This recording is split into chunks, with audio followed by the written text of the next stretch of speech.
think I scared some people off after our cardiovascular seminar. All right, so guys, tonight we get to talk about genetics and epigenetics. Woo-hoo! Who's excited?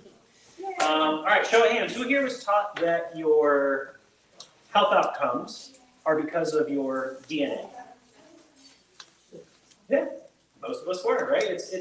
But the cool part about this is it's an old paradigm, okay? That's not necessarily true anymore. What do you guys understand about genetics? Like, what are genetics? The color of your eyes, your hair, complexion. Beautiful. Traits, characteristics, right? Very, very good. So genetics are, we get half of them from mom, half of them from dad. Sperm and egg come together, form one cell that divides into two, two into four, four into eight, and in 9 months we get a somewhat fully formed human, right? Have you guys ever seen an example of a family where mom and dad both had cancer, but their child was perfectly healthy throughout the remainder of their lifetime? Or the inverse, where mom and dad were extremely healthy, but then their child developed all sorts of interesting chronic diseases? You guys have all seen examples of this, right? So just in those basic examples, then, would it be fair to say that if mom and dad and baby don't all express the same disease processes, but they all have roughly the same DNA, what's the difference? Answers, guys. And so that's what we're going to talk about tonight, meaning epigenetics. Okay? So this is our Be Hard to Kill seminar series. We're doing one of these a month, covering a different topic. Last month was on the health and longevity of the cardiovascular system. If you guys want to go back and watch that, that is up on our socials, and I'll get it published to whatever else we can get it published to. But tonight, our hopes and goals are, number one, to provide you with hope. Because when we live in a paradigm that are your genetics in your control? Nope, not at all. So if we live in a paradigm where our genetics are 100% the reason why we have certain diseases, not a whole lot of hope there, right? Because then what can we change? What do we have control over in order to improve our health and our well-being? Not a whole lot there for us, right? So one of my goals tonight is to provide you guys with hope, because this entire conversation of epigenetics is incredibly hopeful and impactful for both you as well as all future generations. Help you understand how your stress response plays a massive role into the expression of your genetics, and what do you actually have control over when it comes to your health. So, Marshall, you were great. Genetics is more in reference to our characteristics, okay? Some diseases are genetically linked, like Tay-Sachs, Marfan syndrome, Down syndrome. Those are all genetic anomalies, okay? But right now, research is showing us that roughly 5 to 10% of our disease expressions in America are related to your genetic issues, okay? However, 90 to 95% are related to our epigenetics, aka lifestyle, aka environment, or how is your body interacting and responding to the world around it, okay? So this is environment, factors like diet, exercise, sleep, stress. You guys are going to hear a lot of repetitive themes, because even though we're diving deep on all these different systems and disease processes, guess what health boils down to? Pretty similar principles across the board, and no matter what disease process we're studying, if we do X, Y, and Z, we're just going to do better with it, okay? So, two topics that we're going to cover tonight, a little bit more in depth, and if anybody's tired, when we get real into the weeds on this, if that's the time you want to fall asleep for 5 minutes and then plug back in, that is A-okay, okay? Because it's going to get kind of sciencey. We're going to get way down into molecular biology for a hot minute. But there's two things that I really need you guys to kind of wrap your head around. And one is called DNA methylation, and the other is called histone modification.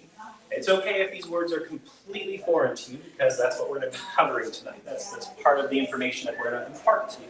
If you can understand these two specific topics, you can really, you have a huge leg up when it comes to your understanding of how to live your life, as well as what are the choices we need to be making, okay?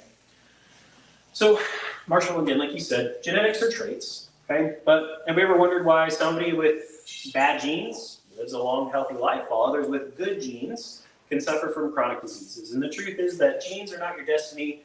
That's where epigenetics comes in. Epigenetics, what that means is that your DNA is your DNA, right? Can't do a whole lot to change that. However, things attach, things bind to your DNA.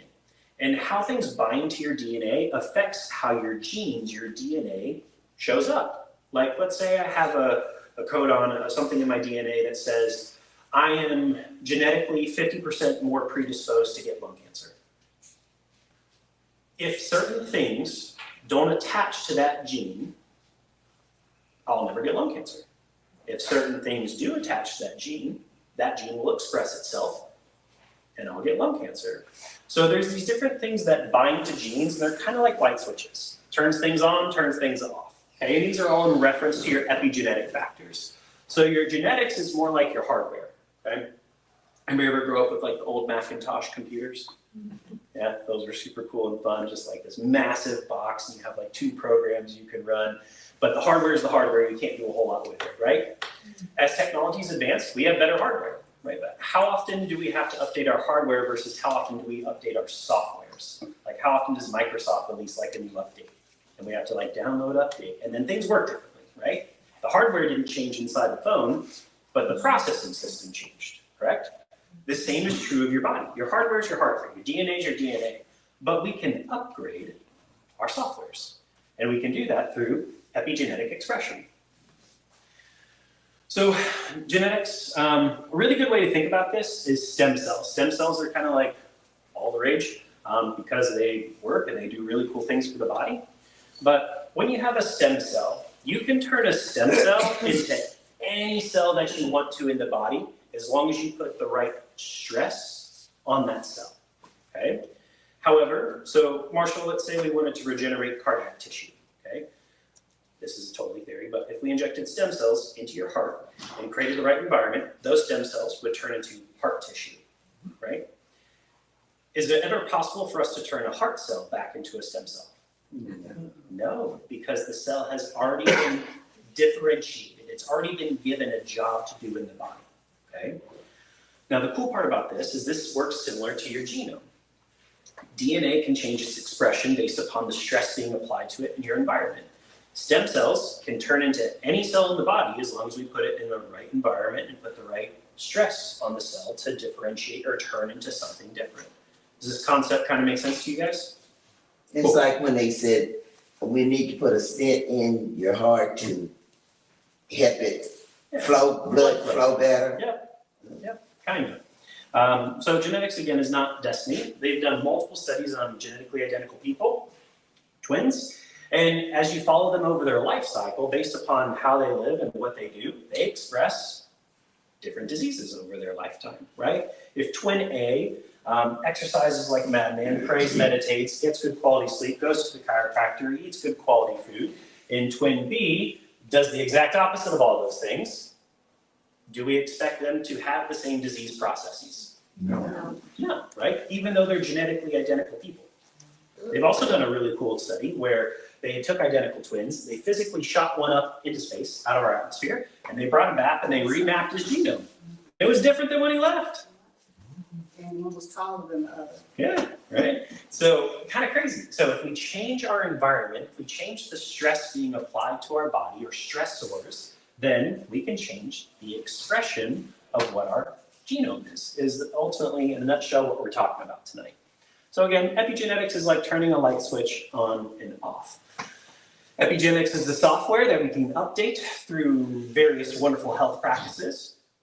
But something I always want to pass on to you guys is this understanding of what's called pathogenesis. Where does diseases come from?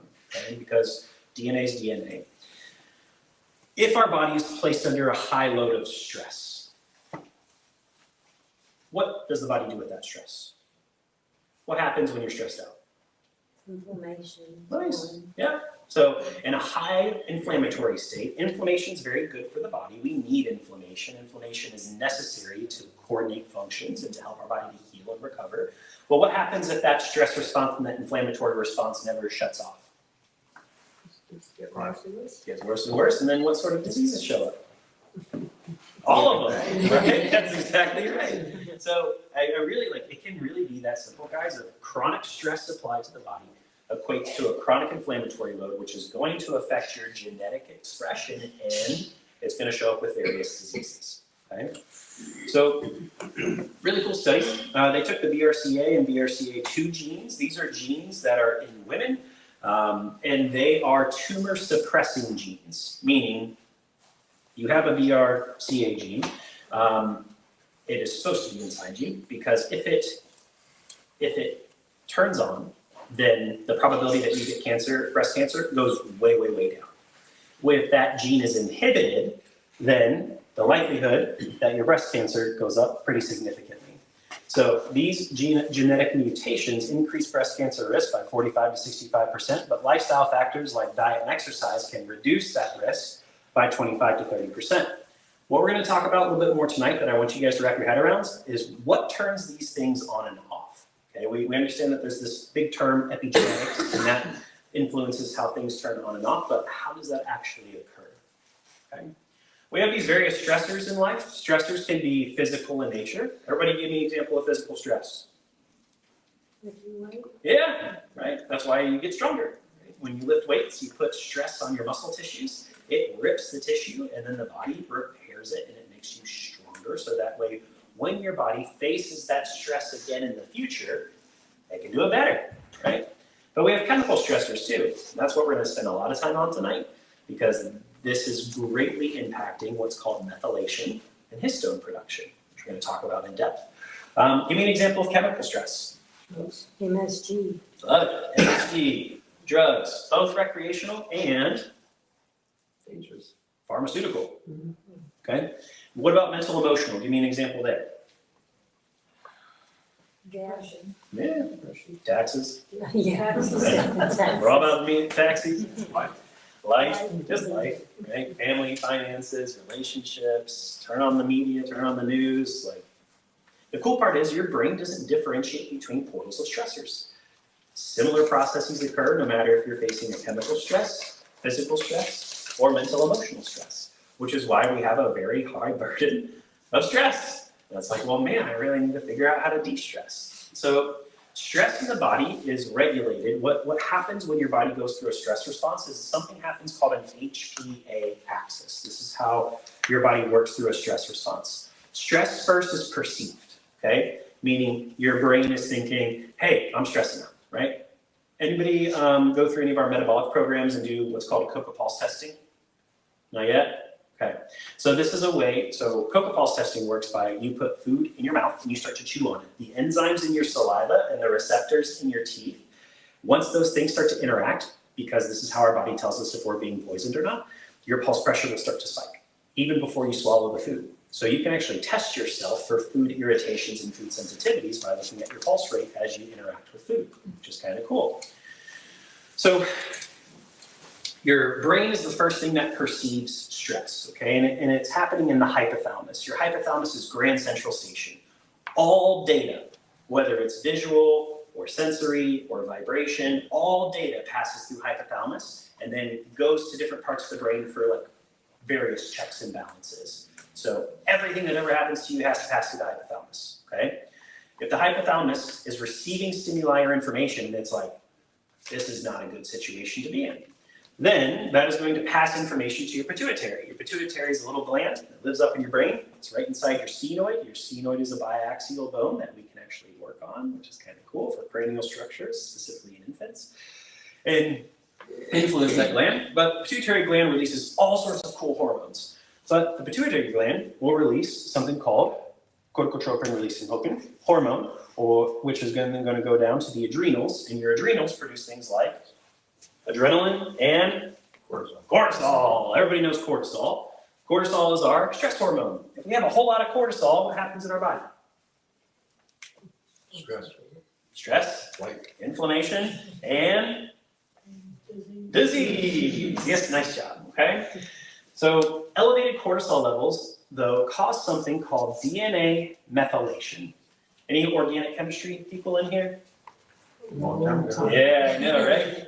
Preparing for this, I was like, whoa. I had to go like way back in the book. I was like, man, okay, developmental biology, embryology, genetics, organic chemistry. I was like, I remember there's something about a methyl group, but I can't. I was like, oh, that's right. Like, it was a really good refresher for me. So We'll talk about this in just a second, but elevated cortisol, when you're in a high stress state, how does your immune system perform? Better or worse? When you're in a high stress state, how does what does your blood pressure do? When you're in a stress state, what happens to your respiration rate? When you're in a stress response, what happens to your reproductive function? Does it go up or down? Down. When you're in a stress response, does your digestive system get more efficient or less efficient? Honorary doctors, guys. You already got this. Like, everybody have a great night.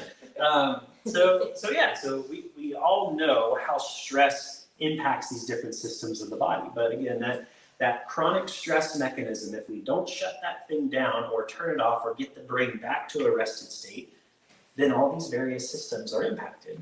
What I want to do tonight is take this down a little bit closer to more like the cellular or molecular level, so that way you understand why your choices of the products you use, how you interact with the world, the mattresses you sleep on, the perfumes you use, the makeups you use, like all these different things, drinking out of a plastic bottle versus a stainless steel bottle, and what impact is this actually having on you, okay?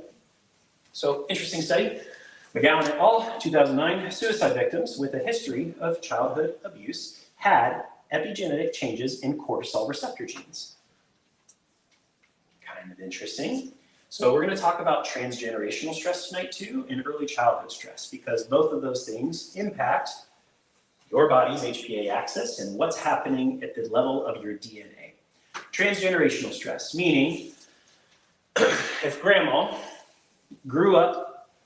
was in the Holocaust and she lived in an extremely stressful environment and situation, that changes the genetic structure of her eggs. Okay? So our reproductive material, our body will start to code that material to prep our offspring to grow in an environment that's going to be highly, highly, highly stressful, so that way they can succeed. Okay? Because if we grow a human that is not prepared to adapt to the Holocaust, they're going to fail real fast. Okay? So if our ancestors were in highly, highly, highly stressful situations, it is going to change basically what's inside the egg and the sperm and predispose that child to having higher or lower states of disease burdens. So the choices we make today and how we influence our own stress response and how we handle what's called methylation and histone production is going to impact what shows up in our child and what shows up in their child. Kind of crazy, right? So, but this is not, again, correlated to genetics, it's about epigenetic expression, what's attaching to the DNA. So these transgenerational factors, those high stress scenarios, for example, in this one study, there was a massive famine in Sweden in the late 1800s, early 1900s. And in this town, they followed these guys after 3 generations, and men who experienced famine during adolescence, meaning their body was in a fasted state, or they were fasting more often than having a surplus or abundance of food. Is fasting good for you? Damn right. Oh, I like those answers. Very good. Yeah, there's a little bit of mix to that. Nice.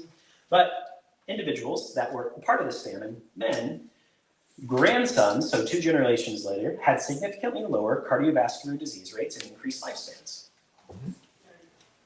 Interesting. However, individuals at that time whose grandfathers had a surplus of food because there was a massive differential in hierarchy of high class and low class at that time, had higher rates of obesity and diabetes. Kind of cool, right? So they had similar genetics, but based upon the environment which they were living, 2 generations down the line, their offspring were actually dealing with different diseases.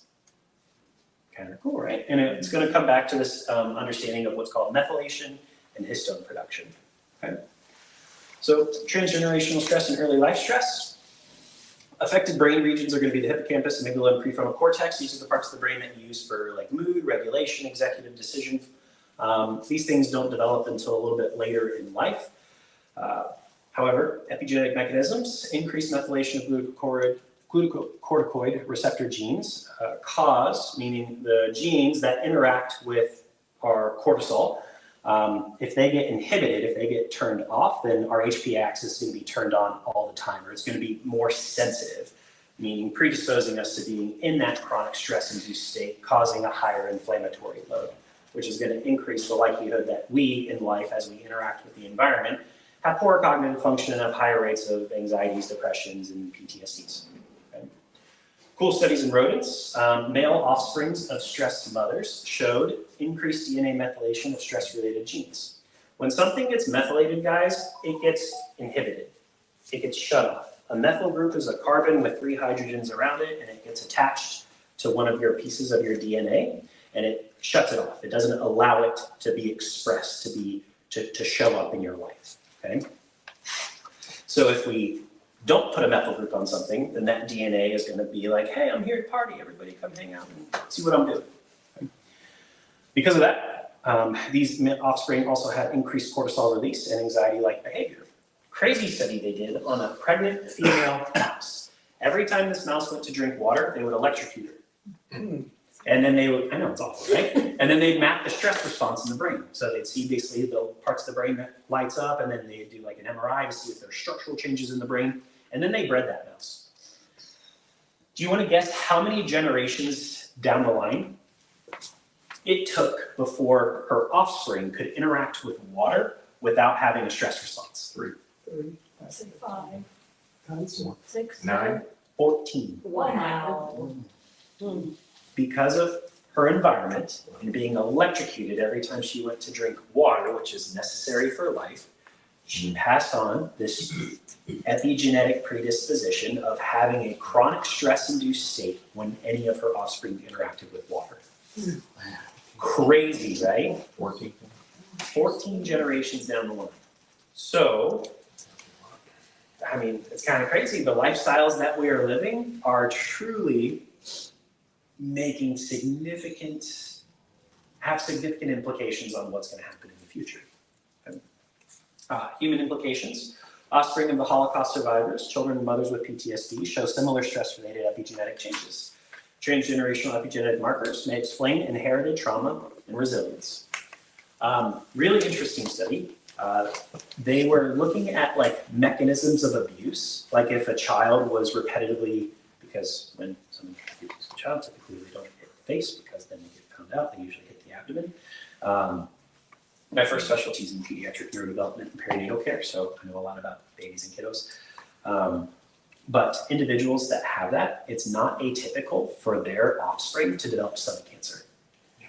Or somebody that went through a really severe sexual assault, it's not atypical for their offspring to develop ovarian and cervical cancers. Not the genetics, the epigenetics, okay? The stressors placed upon the body. So what are epigenetics and how do they work? This is where we're going to start to dive into methylation and histone modification, okay? Again, methylation means that we're attaching a carbon to what's called cytosine, which is part of your DNA, and that's going to not allow your DNA to say, hey, this is what I'm coded to do. This is what I'm designed to do. Okay? Again, it just comes back to that chronic thing that we're going to talk about, chronic stress, chronic inflammatory load, disease manifestation because of how this works. However, if we make specific lifestyle modifications, like go to your chiropractor, exercise, work through stress practices like meditation and prayer, then you can actually alter the expression of gene. And they did this really cool study on prostate cancer patients that when they started to alter these variables, the expression of their prostate cancer started to go down. Yep. So before lifestyle changes, after lifestyle changes in reference to stress, diet, exercise, sleep, and toxic load on humans and systems. Okay? So all the choices that we make every single day greatly impact our longevity and our well-being. DNA methylation is a chemical process where the methyl group is added to a cytosine, DNA-specific locations. Your DNA is paired together and it's wrapped in a helix. You know that if you stretch out a single strand of DNA, do you know how long it would be? 6 feet. Okay, but how small is it? Yeah. Microscopic, right? Because they're wound so tight around something called histones. Okay, histones is what holds and binds and compresses the DNA into a really, really, really small structure. How tightly wound a histone is influences how open your DNA could be to different molecules and bindings. Okay? If the histone is very loose, then the DNA is more susceptible to express. If it's bound really, really tight, it's less susceptible to express. So methyl groups are like molecular tags that attach to the DNA, and they shut off what that code, what that genetic code is supposed to be doing. Okay?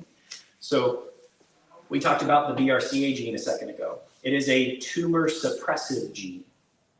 So what happens if we attach a methyl group to that gene? It stops it from suppressing cancer, which means the probability that you're going to develop breast cancer is extremely high. Yeah. So it's an inhibitor. It shuts something off. Okay? Increased methylation causes gene good. Decreased methylation, gene great. In a nutshell, this is what's happening inside all of us.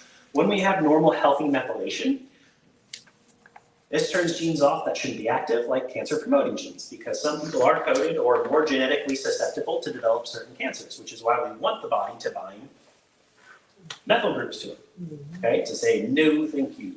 But the only way that's going to happen is if we do certain things. Okay? Abnormal methylation, hypermethylation, meaning if we're attaching too many methyl groups to too many genes, then we're shutting too many things off that are designed to keep things healthy, like tumor suppressive genes and stress response genes. If I methylate one of my genes that influences my HPA axis, then I'm going to be way more ramped up and stressed out all the time. If we have an oncogenic or tumor-producing gene, and we don't methylate it, increased cancer risk. So where does methylation come from? How do we influence methylation? Number one, diet. So this is an important thing for you guys to understand, because when we're buying things like supplements, there is a less expensive way to make them and there is a more expensive way to make them. The less expensive way increases profits and margins. The more expensive way decreases profits and margins. So it's really, really important. Like one of your B vitamins is called cobalamin.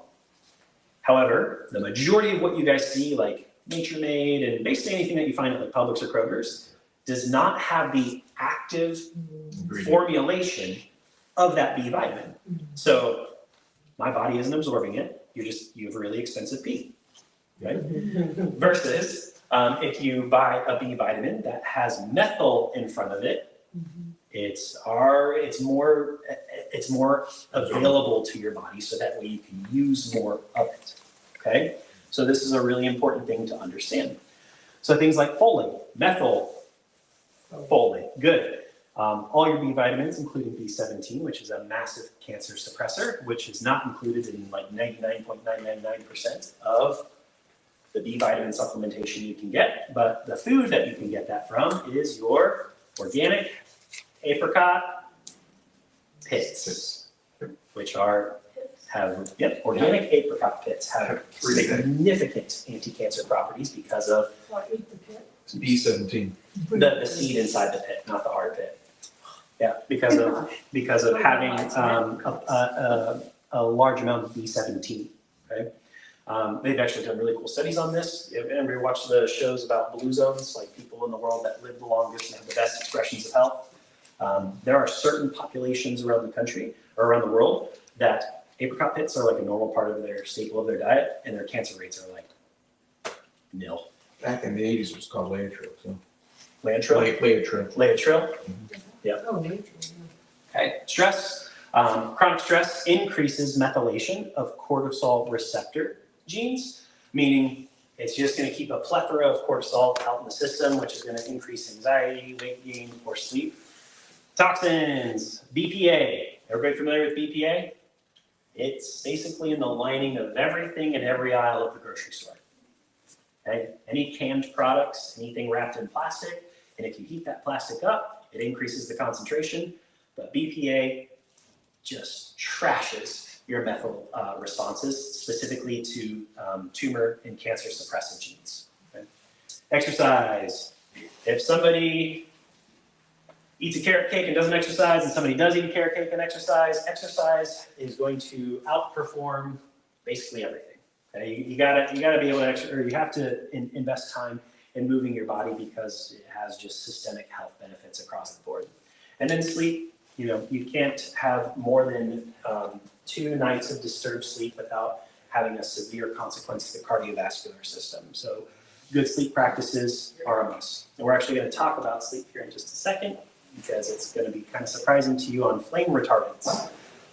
So we already talked about this example of methylation. We have the BRCA gene, which is a breast cancer suppressive gene. If we methylate it, we will silence that gene, and that means we have a 50% increase in the likelihood of developing, hey, Mr. Jones, nice to see you, sir. Childhood trauma and stress, again, early childhood stressors, increases the methylation of genes that regulate the HPA axis. So now we're shutting off our brain's ability to regulate stress, which is going to vastly increase the likelihood of anxieties and depressions. Okay, so it's not necessarily the genes as it is the what attaches to the genes, what's allowing the gene to express itself. So different environmental chemicals do disrupt methylation. Things like heavy metals, cadmium and arsenic will directly alter those methylation pathways. Primary exposures from cadmium is, and metal workers. I just had this conversation with a gentleman yesterday. He's like, dude, after you fix my spine, everything's working really well, but my thyroid's trashed. And he is a metal worker. And I'm like, we need to do some heavy metal detoxes and do something to support your thyroid, and then we'll most likely see an upregulation in performance and well-being. Okay? Jewelry makers and root vegetables grown in contaminated soil. Guys, where's our contaminated soil located? Everywhere. Yes, where is it located is the right question. Unfortunately, just due to agricultural practices, farming practices, pesticides, right? It's in our air. Yeah. Well, there's a slide on cloud seeding here in a second. The crazy part, guys, is just there's so much loose chemical exposure and such poor regulation because of money being exchanged. Lobbyists, researchers, it baffles me. Did you guys see the thing that they Doge like that they're looking into different politicians that have been in office for certain durations of time, yet their annual salary is X, yet they're worth 50+ million, and they're like, how'd you do that in 7 years? Where'd that money come from as a public servant? It's very interesting. So yeah, there's a lot of money moving around, influencing different legislature, which allows certain things into our food supply and agricultural practices, and ultimately, who's paying the price for it? We are, everybody.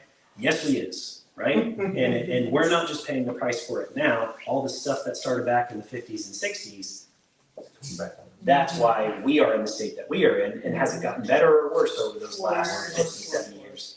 So is it any wonder why less than 50% of our children are neurotypical at this time in our country? And autism rates are projected to go from 1 in 26 to 1 in 3 in the next 10 to 15 years. It was 1 in 300,000 at one time, in fact, 30, 40. Yes. Genetics don't change that fast. No. It's the What you put in your body does. Yes, but it's the epigenetic factors that are influencing all of us, okay? So disruption of methylation pathways. Methylation requires key nutrients like methylfolate, various B vitamins, and choline. Where do you guys get choline? What is the primary source of choline in your diet? Eggs. Cool. Yet our chickens are not fed a species appropriate diet, and they're pumped full of antibiotics and hormones, and so a lot of us are extremely sensitive to the eggs that we're eating. It's not the egg's fault. It's the epigenetics of the chicken that's influencing the genetic structure of the embryo and the offspring that's making you sick. Kind of crazy, right? So if you guys can get really good sourced eggs, but again, chickens typically eat, they're scavengers, they eat grubs out of the ground, and then that comes us back full circle into like the soil and what's being pumped into the air and air pollution and cloud seeding and all this crazy stuff that, you say these things like 10 years ago and people would chase you with like torches and pitchforks, and now everybody's like waking up to it. They're like, yeah, man, this stuff, we gotta cut this crap out. And a lot of stuff is somewhat outside of our control directly. So the choices that we do have control over what we buy at the grocery store, waking up at 5 in the morning and going for a run, are so much more impactful, right? So oxidative stress, number 3, chemicals that increase the production of reactive oxygen species, influence DNA damage, and cause faulty methylation pathways, meaning now our body, because of chronic stress and what's called oxidation, is now having a really hard time doing its job. Okay, they have those heavy metals listed up there like lead, arsenic, cadmium, and mercury. Most of the stuff is found from polluted water, oil paint, pesticides, seafood, dental work. What's the next one up there? Has anybody ever actually read a vaccine insert? Like from front to back? No. All like 80, 100 pages. I actually have it posted here. We're gonna read it together in just a bit, okay? Because section 13.1 of every single vaccine states that this product has never been tested for carcinogenic, mutagenic, or tetragenic effects. Meaning, what? You should take a vaccine. Meaning what? What does that mean? What's carcinogenic effects? Its influence on cancer, cancer suppressive genes, cancer regulating genes in the methylation process. What's in every single vaccine as an adjunct to increase to expand the lifespan of the product and also increase the absorption? Thimerosal or mercury and aluminum, heavy metals, okay? Which also dysregulate, break down, and cross the blood-brain barrier and cause neurodegenerative conditions like A+. Nice job. Cool. Again, you say this stuff 10 years ago, burned the building down. But now it's actually making its way onto our governmental bodies and floors. Yes, I'm excited for what he's trying to do. So Reynolds et al. Found that arsenic exposure caused hypermethylation of tumor suppressive genes. So arsenic, do you guys know which food is extremely rich in arsenic? It's in the casing surrounding rice. Okay? Brown and white rice, the actual, like, have you ever seen like the husk come off like the rice? It's in the husk. The husk has extremely high levels of arsenic. Okay?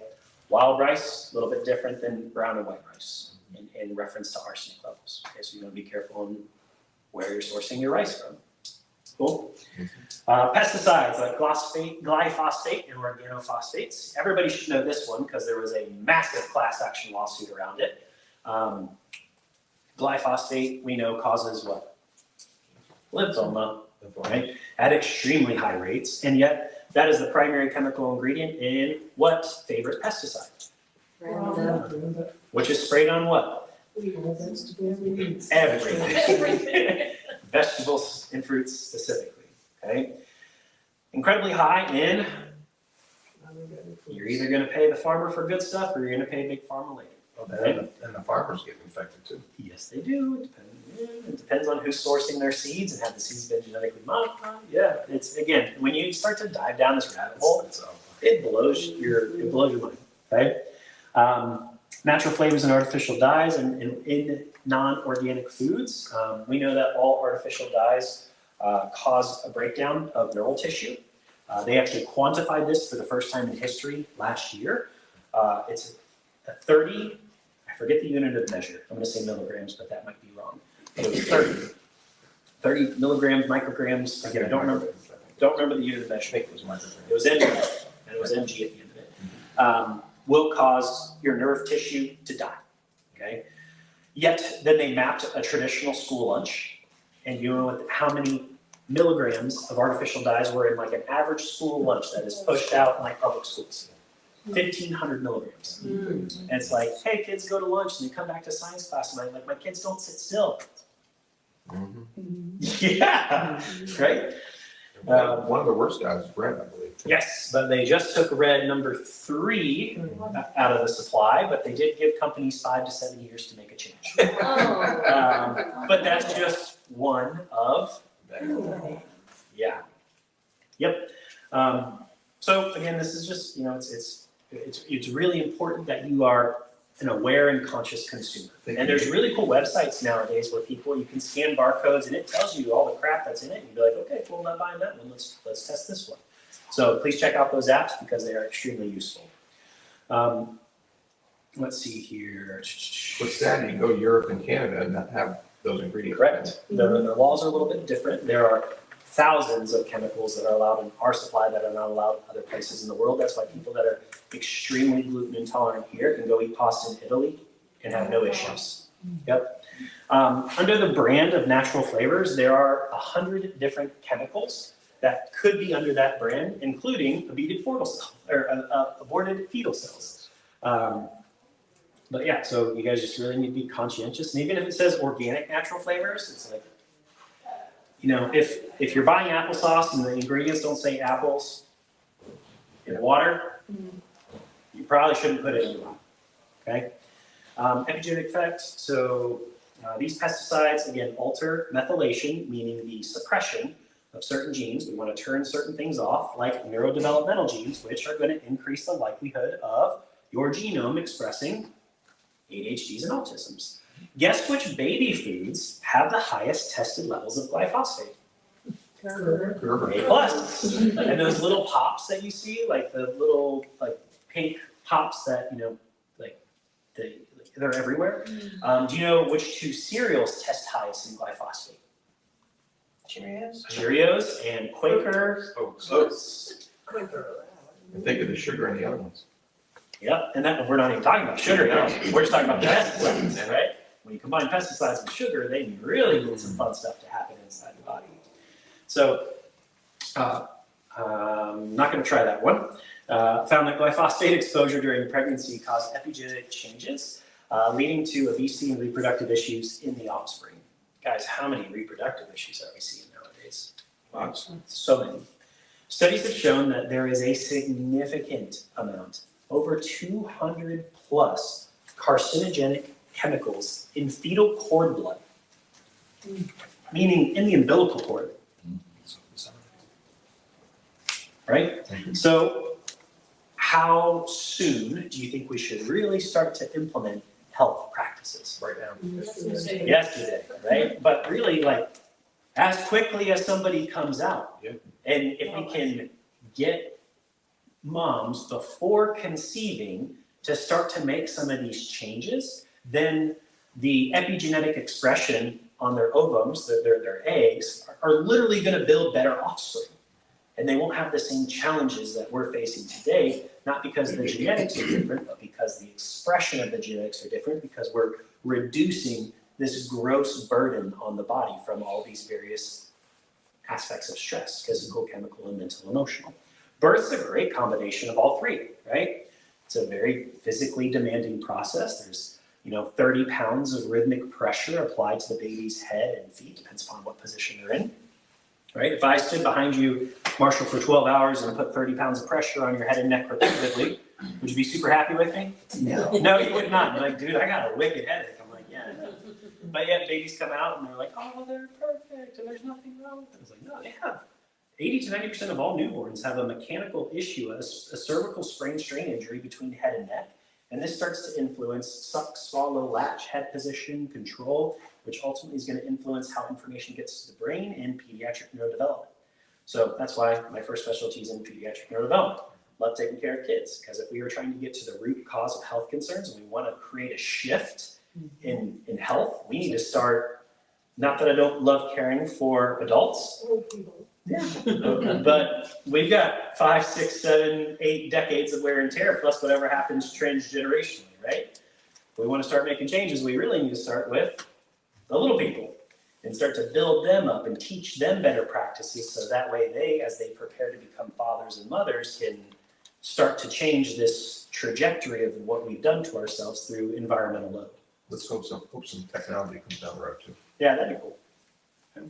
Guys, this is a vaccine insert for the MMR vaccine. Just hang in here with me. Because, I read this whole thing earlier. Let me find it. Activation of, so meant to be for individuals 12 months of age or older. However, contraindicated to use in individuals who who are receiving immunoglobulins. Do you know what immunoglobulins are? Or where they come from? Other people.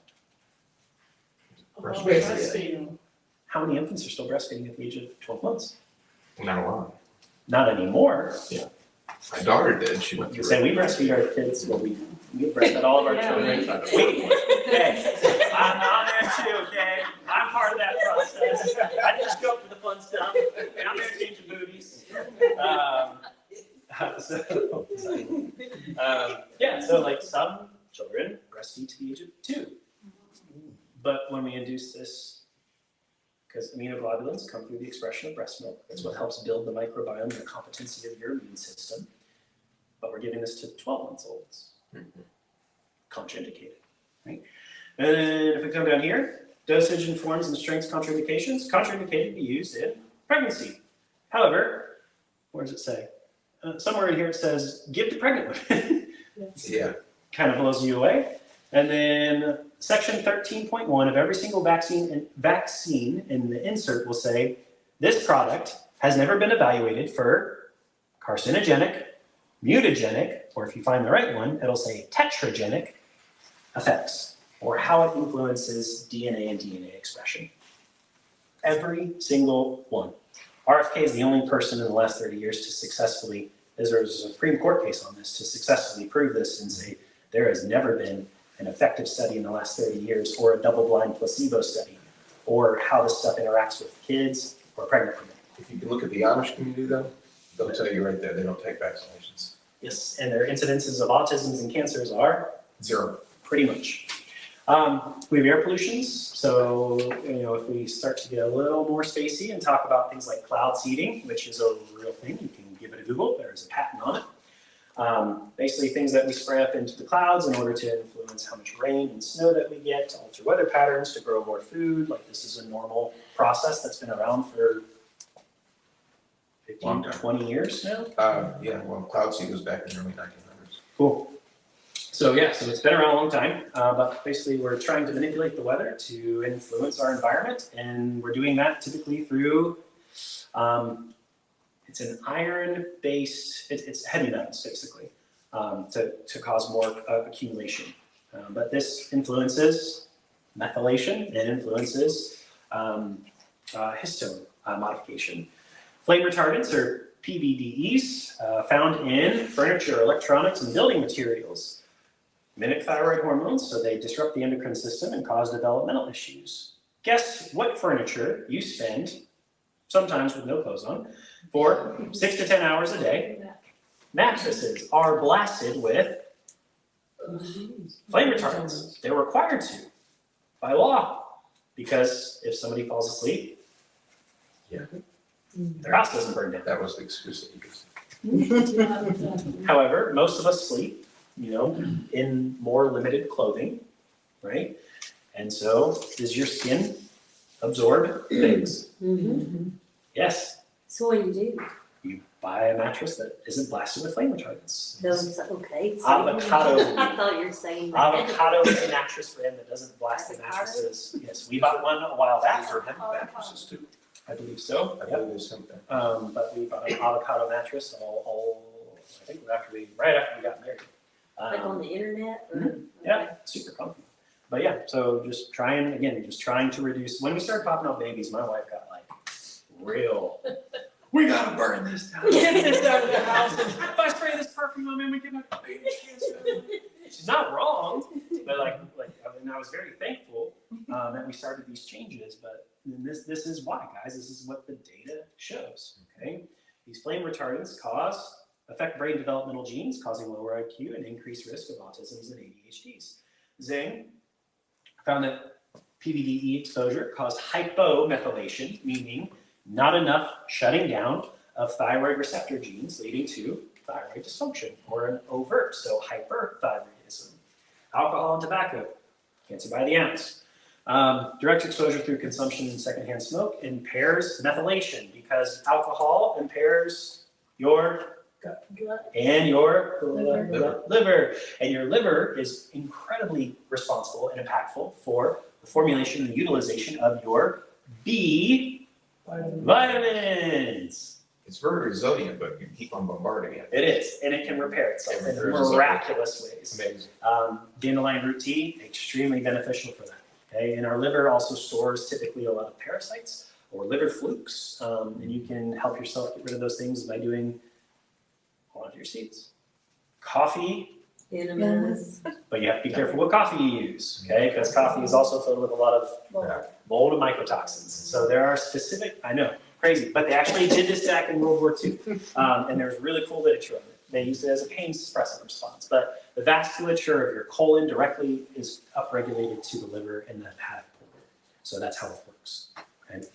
But coffee enemas can, you will poop parasites out. It's kind of crazy. So anyways, exposure to alcohol, tobacco, epigenetic effects, increased methylation of tumor suppressive genes. So we're shutting off our ability to fight cancer. Altered methylation of fetal development genes, meaning lower birth weight, more developmental issues. Zellinger found that smoking caused widespread hypomethylation of inflammatory and cancer-related genes. Smoking is bad. We all know it. But man, like I grew up in Ohio, and then we moved to Florida, and then I moved here. I'm like, Tennessee, a lot more tobacco usage than what I'm typically They grew used to. tobacco in Lebanon. Yeah. But again, it's not just firsthand smoke, it is secondhand smoke that is impacting your ability to suppress cancer in your body. Okay. So do you not do any alcohol? Just very moderate. Yeah. Mhm. And, yeah, there's actually a cool study on red wine here coming up that does positively influence things. So don't, just start Then you got the sulfates. powering home red wine, but there is some cool potential benefits of red wine. Same thing with agave. So like organic tequila has some health properties to it, but again, if you overdo it, you're going to cause damage to these things. Okay. How do you support methylation pathways with proper nutrition? Again, methylfolate, primary food source, leafy greens, B12, meaning meat, animal products, and potentially organ meat. However, organ meat is typically where everything gets stored. So if the animal has said a bunch of crap, you're going to have a really sick organ meat. However, organ meat could be potentially the most healthy and bioavailable nutrient source of the body. In mammalian populations, when something hunts something else, what's the first thing they eat? Liver, heart, kidneys, brain, eyes, and then muscle tissue, because that is where the most dense collection of nutrients is. Okay. Reduction to chemical exposures, so ideally avoiding things like plastic containers altogether, which is stainless steel. Choose organic produce over pesticides. And man, has anybody looked at Appeal yet? The new Bill Gates thing? You don't want that. Yeah. So basically they're putting this crazy chemical coating on produce, so that way, Avocados was a big butter. so that way it lasts like 6 weeks longer than it should, so that way we can sell more things to people, but you do not want this in your body. And it causes, is it Appeal that has astrazine in it? Yes. Which causes the feminization of male genitalia? Yep. So you give it astrazine to Google, it's a pesticide that feminizes male genetic structure. They've been doing that with water too for a long time. Yeah. So you again, just seriously, guys, take notes, research this stuff. It'll kind of blow your mind. So detoxification support, what can we do? Infrared saunas. You gotta sweat, which is where exercise comes into play, because you gotta get these toxins out of your system. Support your liver, which you can do again through organic dandelion root tea, milk thistle, but supplementing things like glutathione or NAC, N-acetylcysteine, can be incredibly impactful for methylation. Stress reduction, shameless shout out, number one on the list, chiropractic care. Meditation, breath work to calm the HPA axis. Everybody know how to box breathe? Yep. You're going to inhale through your nose for 4 seconds. You're going to hold your breath for 4 seconds. You're going to exhale through your mouth for 4 seconds, and then you're not going to breathe for 4 seconds. And then you will repeat the cycle. This methodology of breathing, which is what snipers do as well, greatly slows down and lowers your heart rate, as well as downregulates cortisol levels. So if you ever find yourself like super stressed out, you can take, you can either go through box breathing, or you can take the biggest inhale that you possibly can, and then take 2 quick at the very, very end of it to expand VO2 max, and that also downregulates the stress response. The reason that does that is not just because of oxygenation of carbon dioxide, but because of what it does to the diaphragm, which then resonates or vibrates the vagus nerve, which then calms down your system. Okay? So that's applied neurology through breath work. And then sleep patterns. Where does your body do the most around repair? When you're awake or when you're? Yep. And if we don't sleep longer than 3 hours in duration before having disturbed weight cycles, we will have much, much, much higher incidences of cardiovascular disease as well as everything else. Okay. Start to dive into histones. So this is the opposite end, or a different aspect of DNA. Let me come back here so I can give you a visual. Okay. This windy white structure is your DNA. Okay. Histones are wrapped around all these different things. There are different things that attach to the DNA that affect the availability of the DNA and genetic expression. If you guys want to watch this, it's a quick 2-minute video, but it's very, very, very high level biochemistry. So all the words you might be like, I don't know what this person's talking about. Kind of a cool visual though. Okay. But I wanted to help you get a frame of reference of what a histone is. It's the wrapping around which DNA is binded together and compressed to reduce surface area. Histones affect the availability of your DNA to express, or to be bound or binded to. So the more tightly wound, the less expression, the more open, the more expression. Loose DNA wrapping increases activation of genes, tight wrapping, silencing genes. Okay? If we modify histones, so acetylation, methylation, phosphorylation, ubiquination are all different terms in organic chemistry of talking about which things are connecting to which things. So unless you study organic chemistry, you probably don't need to know those words. Okay? But what I do need you to know is that all of these things, different chemical processes, are impacted by how tightly wound or how loose the histone is, which affects gene activation, silencing, and suppression. So very similar to methylation, it's just a different process, and we need to influence it ideally in a potentially a different way. But when we boil it down, it's going to come down to the same wonderful health practices that we're already talking about. So for example, histone dysregulation, meaning things aren't wrapped the way they're supposed to be wrapped. Hypermethylation of tumor suppressive genes because of same stuff. Obesity, increased histone acetylation of metabolic genes because of phthalates and glyphosates. Guess where your #1 source of phthalates come from? Shampoos and stuff. Shampoos and conditioners. So please scan your labels. So that way your stuff doesn't have phthalates and sulfates. BPA, again, plastic, everything's in a plastic container, literally everything, and it leaches, especially when it's exposed to heat, and it causes all sorts of bad stuff to happen. Pesticide stress, heavy metals, air pollution, similar concepts, guys. Let's see here. How can we help ourselves improve acetylation? Resveratrol, which is found in red wine. There you go. Which can activate anti-inflammatory and longevity genes in moderate. Good, nice. They're one of the blue zones. A lot of red wine drinking, right? In moderation. They also pair that with really nice cold pressed organic olive oil, which has all sorts of cool benefits for you as well. Resveratrol, increased histone acetylation, extends lifespans in mice. Curcumin, found in beautiful, beautiful little turmeric. Turmeric, though, has a really hard time making its way all the way through the small intestines because of the acidity of the stomach, and then it also has a really hard time getting through the liver. So it does need to be formulated or bound synergistically with something else in order for your body to increase the availability and absorption of it. Peppers. Common way, black pepper. Okay, black pepper and turmeric together. Guess what I put on my kids' eggs every morning? Yep, a little bit of cumin, So a does little the bit of mixed salt, a little turmeric bit of not pepper. work? And I would have to look at it. Depends how it's formulated.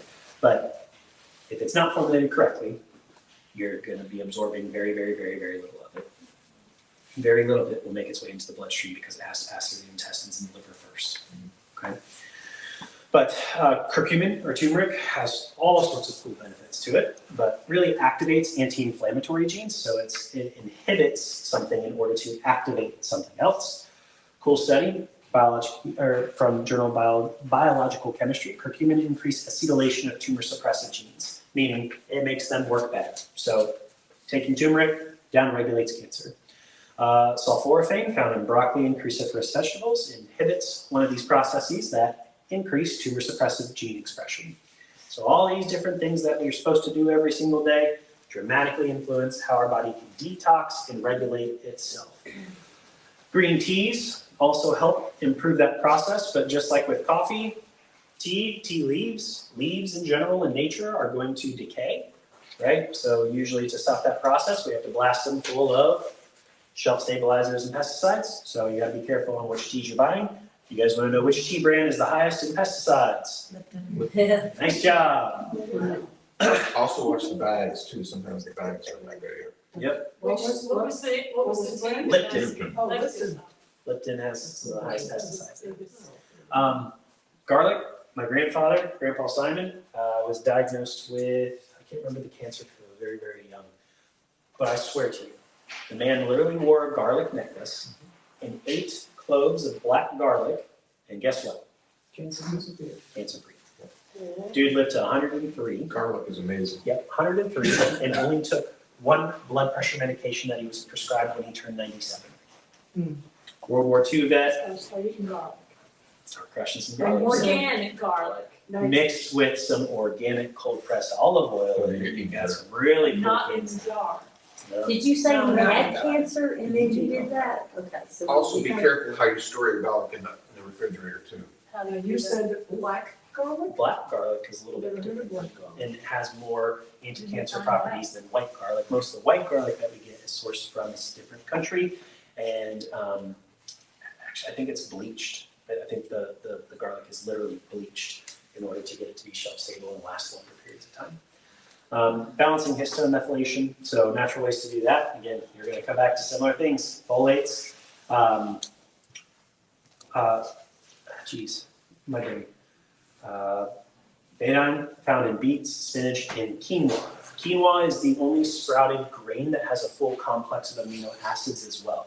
So if you are not a meat eater, which I would discourage you, you need to be eating protein.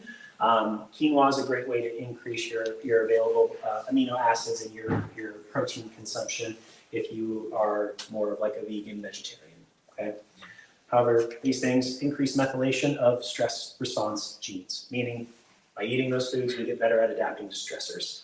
Really good products if you guys don't like eating beets. We have a product here called Vasapro. I drink it every morning, and it makes a significant difference in impact on your cardiovascular system and well-being.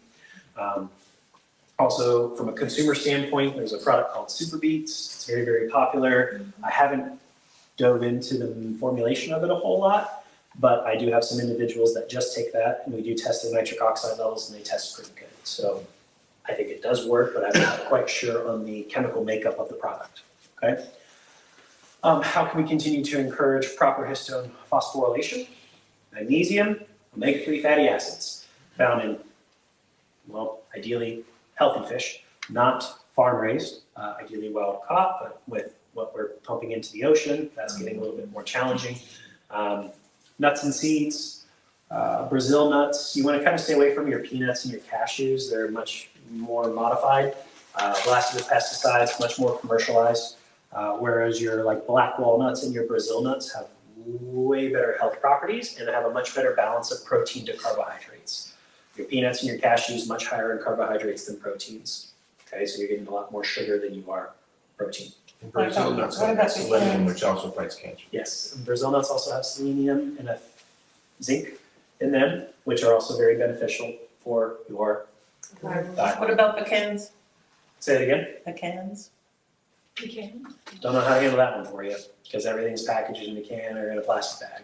So unless you can source them locally or from somebody that flew it in from somewhere else, that would be the best answer for you. Okay. Protects against ubiquination. Again, that's one of those organic chemistry terms, but basically this causes gene suppression. I can never say this right. Chlorella does amazing things in the body. I actually am drinking it currently. We use a product, or I personally use something called Greensberry. It's a product through Blueprint Nutrition, and it has all sorts of amazing things in it. Actually, everything that we talked about is in this one product. But helps bind heavy metals and takes that out of your system. So the gentleman I talked about earlier, who's the heavy metal worker, These are the next two things I'm going to talk to them about. Dude, how much cilantro and how much chlorella are you pumping into your system? Because if you pull that out of your system because of the heavy metal exposure, I would imagine we're going to see improvements in your thyroid performance. However, lifestyle strategies that support histone health. Any of them up there that you're like, whoa, earth-shattering, groundbreaking? That's kind of the crazy part about health, guys. It's like we all innately, we know, right? Like you know what to do. It's the discipline that is where we all have a little bit of a harder time. And is there a magic finish line to health where you're like, got it, never have to eat broccoli again, never gonna exercise again? Nope, it's something that requires time and repetition. There's no magic. Please never ever allow somebody to sell you some magical pill, potion, or lotion that's a miracle, whatever. Because it's not. It's just, health is so dynamic and multifactorial, there is not ever one thing that makes it right, okay? When we look at health principles though, there are a couple systems in the body that are leading systems of the body. There are things that are downstream from them that require either information or nutrition from them to work the way they're designed to. And those two systems are number one,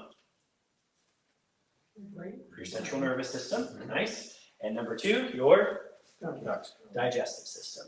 So if we can invest time and energy into improving the performance of our communication and our gut flora, microbiome, and power supply through chemistry, then you can affect all sorts of cool things downstream. Guess what kind of office you're in? A chiropractor's office. Yeah. What do chiropractors do, guys? Work on your, what part of your body? Spine, which accesses the central nervous system, because how joints are positioned and move ultimately influence receptor activity, okay? The highest quantity of data that your body floods your brain with. So if your joints are out of proper position, not moving effectively, then your mechano and proprioceptors, which are again are the largest quantity of receptors in the body, that tell your brain, hey man, this is what's up, this is what I need you to do, okay? If we get crappy input, we're gonna get crappy organization and crappy output. You ever play the game telephone growing up? Or you say something, and by the time it gets down to Mr. Jones back there, I told you that I think your sweater's really nice, and he heard, Dr. Evans got to use the bathroom really bad, right? Completely different stories. So if our spine's all jacked up, by the time information travels from our toes through all these different relays and receptors, it gets to our brain through the hypothalamus, which is trying to assess all this stimuli coming in to check it for safety or non-safety or self or non-self.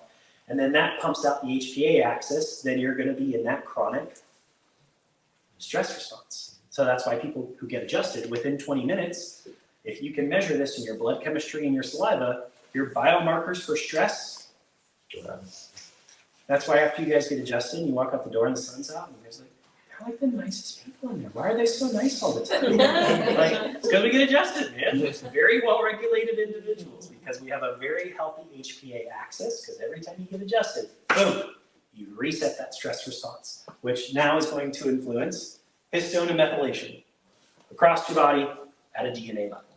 Kind of cool, right? And you're like, but I came here because my neck hurts. I know. We're gonna fix that, or your body's going to fix that for you. But there's a lot of cool side effects of chiropractic care. And this is why we talk about this stuff. And you can't just adjust somebody into health. I used to have that paradigm in my head when I was a new graduate. It is a really important mechanism, but I have adjusted people that have continued to poison themselves, and we haven't gotten a whole lot of anywhere, right? Because their primary portal of stress was chemical stress. And unless we change that variable, we are not going to downregulate that inflammatory response, and your wins are going to be short-lived, okay? So health is a practice, and chiropractic is a piece, a valuable piece, an important piece, but a piece of that puzzle, okay? Guys, your medications, just like your vaccines. In order for medications to work, they typically need something to activate them. It's like a lock and key mechanism, okay? So most medications are either excitatory or inhibitory. They either make something work better or faster, or they want to shut something off. Okay, just like methylation and histones, right? We want to inhibit or we want to express.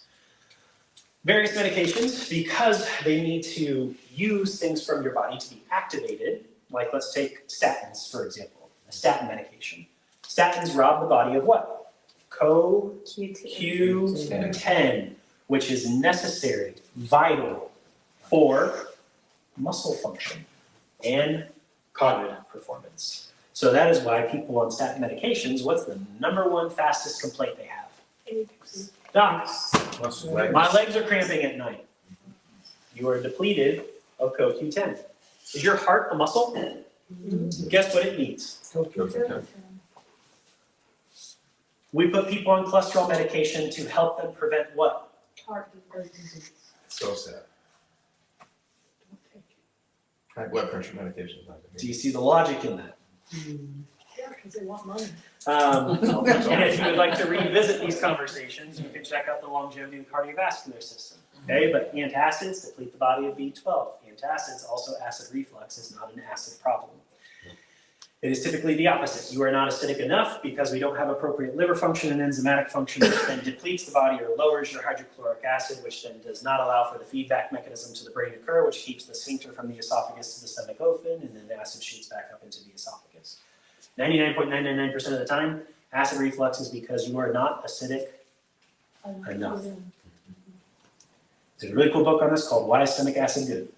Check it out. But antacids just trash the system. And I was a chronic abuser of those until I learned how to do things differently. That was 18 to 21. Yeah, just making bad lifestyle choices. You cut them away. Metformin depletes the body of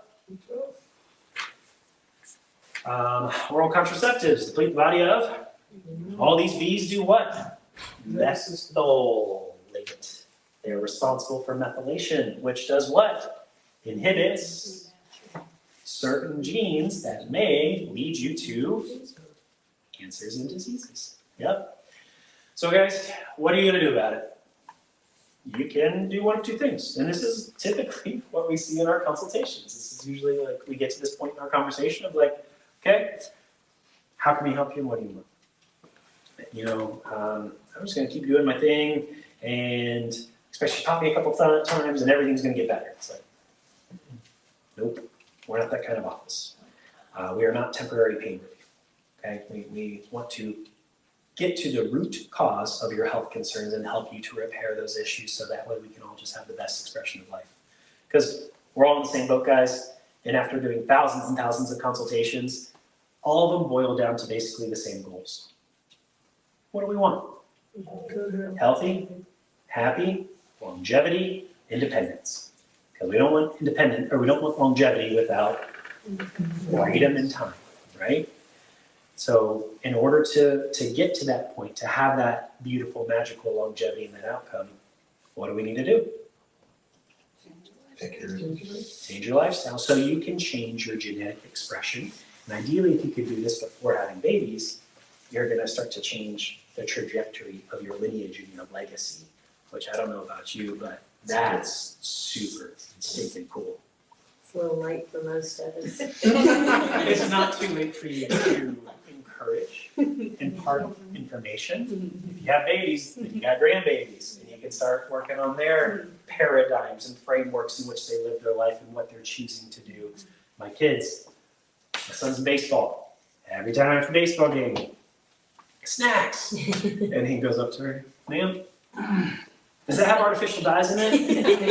Is there any sort of, and I'm like, and everybody just looks at him like he's crazy. And I'm like, I think he's the same one. Right? That's good that he even does that. Yeah, right. My kid, my 4-year-old understands the breakdown of macronutrients. That's awesome. Malia, look at your plate. What on there is sugar?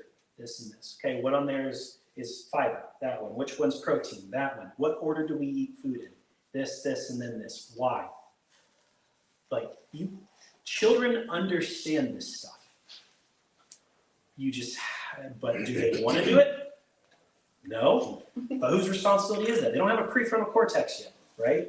The parent has to show the discipline to model the behavior and build the framework for the child to succeed. Okay? And that's, again, something that we're all just struggling with, that discipline and that accountability. And that's where, again, the success in health is going to lie. So option number 2, take control of your life.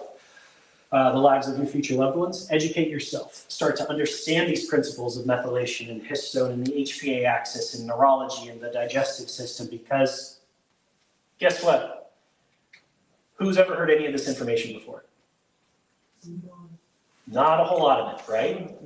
Who's taking the time to teach people about these things? Happy to be here for you, right? But I've spent 20 years of my life studying this stuff. Like, I don't expect you guys to pick up the biochemistry book and be like, teach me about methylation. That's not your passion, right? That's what I'm passionate about. That's what I think is super cool. I like understanding how things work inside you. Don't put me in front of a car that don't understand how that stuff works. But human body, like, yes, absolutely. And so there's people like me all over the world that really love to help see you win. So be thankful you're here. Spinal health and nervous system function, this is so well established in data, and what's really cool is that the majority of the data validating chiropractic care is coming from neurologists and orthopedists at this time. They're just not calling it chiropractic, but they're talking about spinal mechanics. They're talking about neurologic tone. They're talking about the hypothalamus. They're talking about these things, but they're trying to solve these problems through medications and through surgeries. And there's a bit of a disconnect. Okay? Lynn, thanks for coming. So guys, when your spine is altered in its structure and function, it alters input to the brain. So the spine needs to be positioned in a certain way. It needs to have certain curvatures in order to do that job well. The spine has 2 primary jobs. Number 1, mechanical weight bearing and load. So if the spine is a weight bearing column and it looks like this, is it going to be a very good weight bearing column? No, it is going to be under mechanical failure. And then that is going to start to do what to your neural tissue? Crap it out, right? And then if your brain can talk to your parts, how are they supposed to work? Not going to, right? So alignment, and more importantly, sagittal balance is so vitally important. There are supposed to be 3 different degrees of curvatures within the column, about 42 degrees in the neck, 44 in the mid-back, and 40 in the low back, roughly applies to 2/3 of the population. However, each of your anatomy and curvatures are fairly unique to how you grew and developed, how God built your butt, and how God built your thoracic inlet, okay? Any musicians in the room? Cool. It's Nashville, guys, get hot.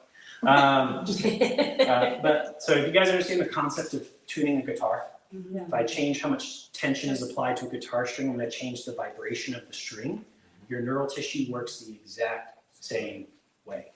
If my structure is physically distorted in space, I have more on tissue, which is going to distort the frequency, tone, and vibration of the tissue. It's either going to excite it or inhibit it.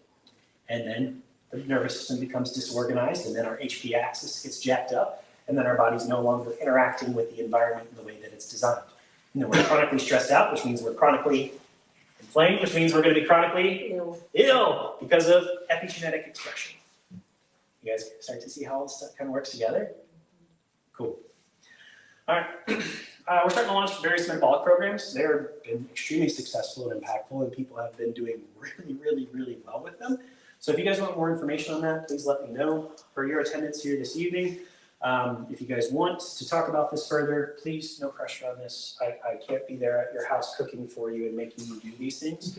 However, if you would like a framework to follow that is extremely successful with incredibly high efficacy and potency of these various supplemental products that I'm currently utilizing and other people are too. If you want, we'll give it to you at a pretty significantly discounted rate for those of you guys here this evening. If that's something you're interested in pursuing or taking further, please no pressure on that. If you're just like, Doc, I just need some help. Like, okay, let's start just looking at your diet. Let's tweak this, this, and this. Let's reorganize this to this part of the day. The concept of chrononutrition is also really cool. If you guys haven't read anything about that, of what food am I supposed to eat at what time of day? How do I want to organize the calories going into my body? Cool books like this. So check out chrononutrition as well. So guys, again, just as a refresher, in a nutshell, chronic stress, chronic inflammation, chronic disease. No matter if you are genetically predisposed to it or not, because we're all under this crazy environmental burden and demand. However, the hope comes from you having direct control over what you choose to eat, what products you utilize. We just need to be more conscious consumers, and we need to dial in these health practices. So guys, how often should you do something good for yourselves? Every second of every day if you're an optimist, right? Whether I'm thinking a certain way, whether I'm watching a certain thing, whether I'm moving a certain way, like literally, if you really like, anybody like time blocking? You ever read books on time blocking? Yes, it vastly increases your efficiency and productivity. Where like, it's kind of monotonous, but you literally map out your day in 15-minute blocks. It's amazing what you can get accomplished when you break it down into 15-minute intervals. But I say we just got to structure our day a little bit differently. We got to find the time for the things that derive success and that breed value. And if we invest our time in those things, invest our resources in those things, then ultimately we're going to get where we want to get to, which is a life that is rich, abundant, and we get to leave a cool legacy for those coming behind us, which is hopefully what we're all trying to do together. So please go out and pass this information to your loved ones and to your kiddos and to all those wonderful people that mean the most to you. And if they are not here getting cared for, I challenge you, it doesn't have to be here, by the way, but get them into a chiropractor's office so that way they can start improving the health of their spinal column. And having somebody feeding into them these wonderful health practices that we talk about on a very routine basis. When you guys lay on the table, if I've ever cared for you, what's the first thing I typically ask you? How's it going? Tell me something, what are you thankful for? Tell me something good about your day. What was cool about your day today? Why do you think I asked you that? Wake up in the morning, be grateful and thankful you start your day out that way. Yep. The right frame of mind. Yes, ma'am, because gratitude changes epigenetic expression. Brittany, would you hold up your book real quick? That looks interesting. Would you hold up your book? Here, can I borrow that for a second? Universal law. Okay, there are two people that if you guys like reading, if you like this stuff, check out Dr. Joe Dispenza, check out Dr. Bruce Lipton, okay? These are two incredibly impactful researchers, scientists, doing high-level things in like quantum physics and how it's influencing everything that we just talked about tonight, okay? But gratitude in your thought process, which is the number one thing that like I struggle with as a person, is what goes on between my ears, because I'm juggling a lot of things in life. Yeah, but man, your mindset, every high earner, high performer I've ever come in contact with, the number one repetitive theme is what they feed their mind with and how they think and how they talk to themselves. The law of attraction, universal law. What you think is what you will get. You guys ever read Jack Canfield's Success Principles? Yeah. Great book. If you haven't checked that out, you should check that one out too. Well, guys, I hope this was a blessing to you this evening. Next month, guess what we're talking about? It's April. It's Autism Awareness Month. So we're going to be doing our advanced workshop on neurodevelopment, which was my specialty. So I'm really excited to talk about that. So we're going to do an advanced workshop on neurodevelopmental disorders. How does the brain actually grow and develop? What does it need to grow and develop? So we hit the cardiovascular system. We're hitting genetics. Next month we'll be hitting the nervous system. We'll keep diving into these guys and hitting these different topics. If you have a specific topic you also want me to research and do something on, let me know. Happy to do that for you. But all of you guys, we just want to be a resource and a blessing. We've positioned ourselves in the marketplace and the community to truly be a leader, because we are one of 3 offices in the state of Tennessee that is certified and accredited in true non-surgical spinal correction. So what we do here is quite unique. Most of the time people move away, they're like, hey, can I find somebody like you? And I'm like, I'll try really hard. It's a weird combination of things that we like to do and study. So if you guys have family members, friends, loved ones that you want to send into the office, please do so. We'd love to care for them. And we also have really cool giveaways and things like every month too. So if you guys want to, t-shirts, giveaways. Last month, one of our patients referred her husband and then her kids and then her mom and then her grandpa all came in. And so we pulled a winner at the end of the month, and then they got a $150 gift card and they got to go to have like a date night out at Urban Nectar Canteen. So you do cool things and give back to you guys all the time. So please just, if there's people in your life that you want to positively impact and they need to hear this stuff, let me know. Also, if you guys like this stuff and you want it in a more condensed format, you want me to come to like your business and like talk to like your HR people or like do like corporate wellness and longevity, I like this. So that would be super fun for me. We do that like once a week and I'd love to do that for you. So please just let us know how we can continue to positively influence your life, provide you with value, and ultimately help us all to live a happy and healthy